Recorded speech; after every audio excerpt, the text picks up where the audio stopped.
sa jowa mo kagabi, di man lang siya nakakatatlo. Diba? Binigay mo ang lahat sa kanya kasi kala mo siya ang forever mo. Oh, tulog na kayo pero tumawag ka. Sabi mo sa kanya ay nabitin ka, so ang gusto mo ay magkita tayo. Oh yeah, yayayain mo ako na naman, dahil natutulog na ang iyong mahal.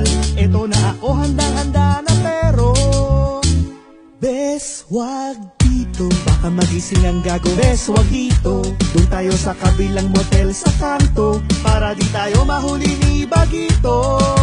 Bes, wag dito, para di siya mabastos. Bes, wag dito, kahit nasa kwarto siya ay delikado, pag nahuli tayo ay tiyak yarito. Pero alam mo, gawain natin ay malito. Kawawa naman ang iyong jowa, hindi siya ang iyong paborito. Di mo ba alam, di lang yan ang gusto ko sa'yo. Gusto ko ika'y masolo, bakit di na lang maging tayo?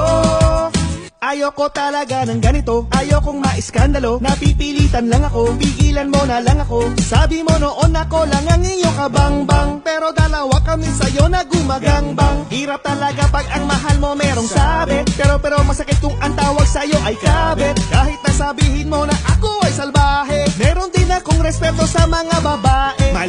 Malito, dahil delikado, dun tayo sa Pasay, anito, o sa Santa Mesa, pamasahe 30. Puro ka mali, siya lang delikadesa. Malito, dahil delikado, dun tayo sa Pasay, Rotonda sa Sogo, o sa Santa Mesa, pamasahe 30. Pero mas gusto mo dito sa may sala, oh yeah. Bes, wag dito, baka magising ang gago. Bes, wag dito, dun tayo sa kabilang motel sa kanto, para di tayo mahuli ni Bagito.